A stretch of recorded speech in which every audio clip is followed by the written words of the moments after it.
Reka ambifurize ibihe byiza cyane, nizere ko mumeze neza cyane, nizere ko icyumweru cyagenze neza cyane, mugitangiye neza mumeze fresh kabisa. Uyu munsi ni Sunday kabisa, abagiye gusenga bari bugiye mu kanya kabisa, nizera ko mumeze fresh kabisa. Amakuru y'imikino atandukanye tuza guhera hano mu Rwanda. Ku munsi w'ejo habaga umukino w'inshuti wahuza ikipe ya Rayon Sport ndetse n'ikipe ya AS Kigali, biza kurangira rero ikipe ya Rayon Sport itsinze igitego kimwe ku busa. Igitego kimwe rero cya Rayon Sport cyasinzwe mu bita Faringanye, umunya Senegal kabisa rero watsinze icyo gitego ku mupira arahawe neza ana umuvandimwe bita Serumogo ari, biza kurangira nyine equipe ya Rayon Sport itsinze igitego kimwe ku busa. No mukino tuza kuba tugenda atugarukaho, tuze guca mu equipe ya Gisagara Volleyball Club, ni equipe ikinira nyine hara mu karere ka Gisagara. Ku munsi w'ejo yerekanaga rero abakinnyi bagera kuri 15 izaba ikoresha, ni ibirori byabereye muri gymnase ya Gisagara, ubwo rwose rero perezida w'ikipe yerekanaga nyine abakinnyi 15 bazaba bagenda abakoresha. Hitabiriye cyangwa se hakurikiyeho ibitaramo by'abahanzi basurikije nyine bari bitabiriye ibyo birori byo kumurika rero abakinnyi bazaba abakoresha. Harimo Riderman yarahari, muvandimwe bita Bulldog nawe ya arahabaye. Rero tuze kureba byinshi bitandukanye byaje kuba nyine bivugirwa cyangwa se bikorerwa muri gymnase ya Gisagara, dore ko na Ariel Ways nawe yaje kuba ayigaragaza. Tuze kwerekeza ku mugabane w'i Burayi, turebe imvune ya Bukayo Saka, umusore waje kuba avunikira ubwo ikipe y'igihugu, ubwo ikipe y'igihugu y'Ubwongereza rero yakinaga n'ikipe y'igihugu rero y'Ubugereki, baza no kuba bayitsindwa ibitego bigera kuri 2-1. ubwo rero aza kuba akurwa mu kibuga. Kuri ubu yamaze no kuba ava muri squad ya ekipe y'igihugu y'Ubwongereza rero izaba ihatana muri imikino ya UEFA Nations League. ubwo rero nuko bihagaze, tuze kuresa imvune ye iraza kuba imara igihe kingana iki, ese ikipe ya Arsenal igihombo nyine gikomeye kuri uyu musore, se azaba agaruka ryari? Turebe byinshi bitandukanye kuri uyu musore bita Bukayo Saka. Tuze kwerekeza kandi mu mikino yabaye ku mugoroba ya UEFA Nations League, ama ekipe menshi atandukanye yitwaraga neza. Ikipe y'igihugu ya Portugal yatsindaga ibitego bigera kuri 3 byose ku busa. Cristiano Ronaldo watsinze igitego, ndetse n'abandi basore rero bitwaraga neza mu gihugu cya Portugal bakomeje kugenda nyine bitwara neza, birumvikana ku munsi nyine w'ejo. ubwo rero kandi andi ekipe itandukanye, ikipe y'igihugu ya Espagne nayo yitwaraga neza, yagendaga rwose itsinda nayo yitwara neza. Rero ikipe rwose y'abavandimwe rero kabisa rero ya Espagne. Mu kandi ikipe ya Romania nayo yitwaraga neza, ikipe ya Serbia nayo yatsindaga ikipe rwose zitandukanye. North Ireland nayo igenda inganya. Tuze kugenda rero tugarukaho turebe uko bihagaze mu matsinda agiye atandukanye. Tuze kurana n'imikino iraza kuba iba kuri uyu munsi muri UEFA Nations League.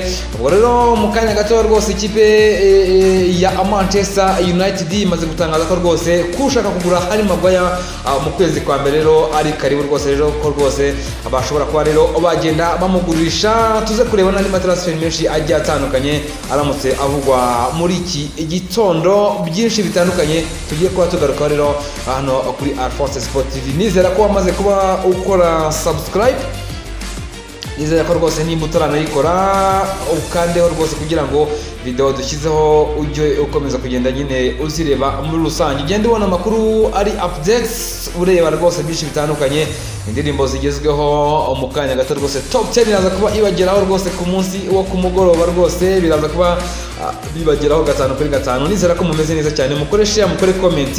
Njye nitwa Alphonse kabisa, rero ugiye kuba bagezaho ano makuru atandukanye, nizera ko mumeze neza cyane aho muri hose. ubwo rero reka duhere ku ekipe ya Rayon Sport. ku munsi w'ejo yakinaga n'ikipe ya AS Kigali, umukino wabereye kuri Kigali Play Stadium. nyuma rero yuko ikipe y'igihugu nyine yaragiye gukina ikipe y'igihugu nyine ya Benin, baza ko nyine batakaza umukino. Ikipe ya Rayon Sport ikomeza kugenda nyine ikina umukino wa gishuti nyuma yo gutsinda ikipe ya Amukura Victory Sport ibitego 2-1. rero yaje no gutegura umukino wa gishuti rero ikinamo na AS Kigali. ku munsi w'ejo ekipe ya Rayon Sport iza kuba itsinda igitego kimwe ku busa. igitego cyatsinzwe ku minota 25 gitsinzwe n'umunya Senegal bamwita bamwita rero Fari Nkingi kabisa, rero akaba waje kuba nyine atsinda igitego cya Rayon Sport. Ku mupira yahawe na Serumogo ari umupira rwose yamuhaye mwiza cyane, aza kuba aterekamo igitego. Ubona ko ari umukino mwiza cyane, umukino navuga ku mpande zombi wari mwiza cyane. Ekipe nka Kigali yasatiraga igacishamo na Rayon Sport nayo igasatira, ubona ko wari umukino mwiza rwose wari uryoheye ijisho. Ubwo rero kandi bivuze iki? Bivuze ko abasore batandukanye bari bahari ku ruhande rwa ekipe ya Kigali. Umuvandimwe bita Kizimana Adolphe yari ahari, abavandimwe nka Oki bari bahari, ndetse n'abandi benshi rero bagiye batandukanye.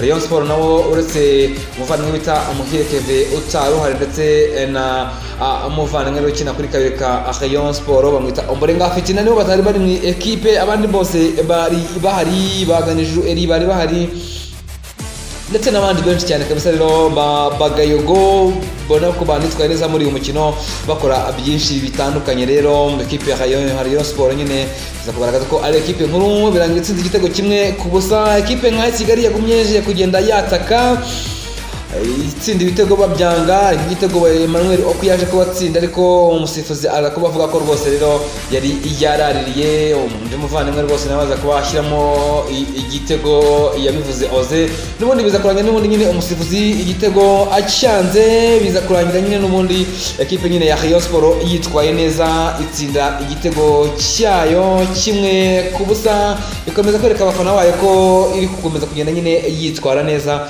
Ubwo no kureba se mu mikino izakurikira ya shampiyona yaje kuba nyine isubikwa igihe izagarukira, nimba bazaba rero bakomeza kugenda abitwara neza cyane muri rusange. Ubwo rero ni umukino w'ishuti wabaye ku munsi w'ejo nyine uza kurangira nyine ikipe ya Rayon Sport itsinze ikipe ya AS Kigali igitego 1-0.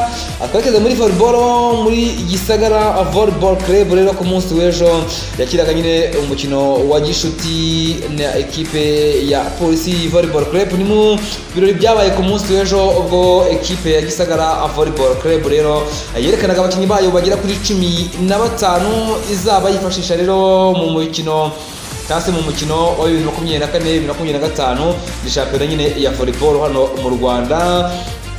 Nkuko Vice President wayo bamwita Gatera Edmo yaje ko nyine agenda bitangaza avuga ati dufite abafatanyabikorwa rero bagiye batandukanye, ati bazadufasha kugaruka ku ruhando mpuzamahanga, ati dore ko rero ekipe yacu yari yarasubiye inyuma muri rusange. Ubwo rero bivuze iki? Bivuze ko n'abakinnyi bagera kuri 15 bagera kuri 15 harimo Ngabo y'Intwari Cedric, kaza Mugabo Thierry, kaza Adamu, kaza Dudu Jibril, kaza Mukerangabo, Hahirwa Ivan, kaza Ngoboka Blaise, kaza Mucyo Etoile Luzina, kaza Maringa Kabat, kaza Rukundo Willy, kaza Anziriyo Mandela, kaza Ishimwe Ernest, kaza Niyonkuru Bwana, kaza Arani Ejek Okotum, kaza rero Dushima Urukundo Pacifique, kaza Nirushwa Citizen, ndetse na Isingizwe Sibon Sarve. Ubwo rero kapiteni w'ikipe nyine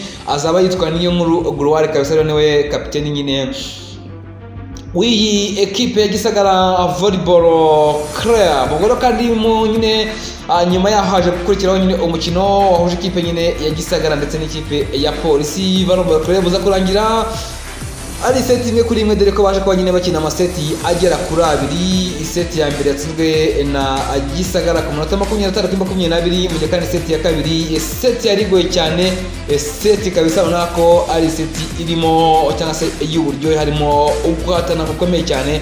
Uza kurangira ikipe ya Polisi yegukanye ku minota 36-38, urumva ko bari bakobanye kabisa rero bikomeye muri rusange. Ubwo rero kandi nyuma yaho haza kuba habaho igitaramo cy'abahanzi rero baje kuba basurutsa abari bitabiriye iki gikorwa rero cya Gisagara Volleyball Club. Muri abo bahanzi harimo Ariel Wenzi waje kuba aririmba, haza Bulldog, haza Riderman. Aba nibo bose rero bari batumiwe hariya muri Gymnase ya Gisagara, baza kuba nyine basusurutsa abari bitabiriye rwose rero abari bitabiriye iki gikorwa cya Gisagara Volleyball Club. Ubwo rero nyine cyangwa se ekipe y'abafana Gisagara Volleyball Club rero ni ukuyitega muri uyu mwaka w'imikino, dore ko yaje kuba nyine ubona n'abaterankunga benshi rero bagiye batandukanye bazaba bayifasha kuzaba igenda yitwara neza muri rusange.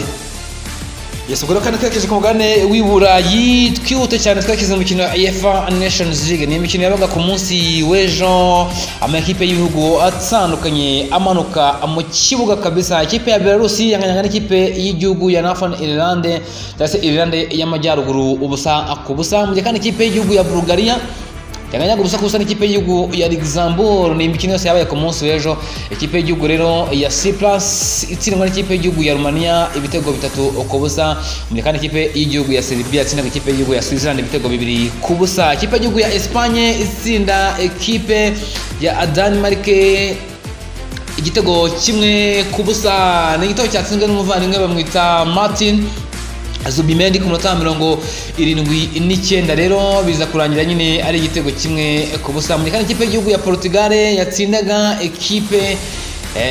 ikipe y'igihugu rero ya Pologne ibitego bigera kuri 3 byose kuri 1. Igitego cya mbere cyatsinzwe n'umuvandimwe bamwita Bernardo Silva ku munota 26.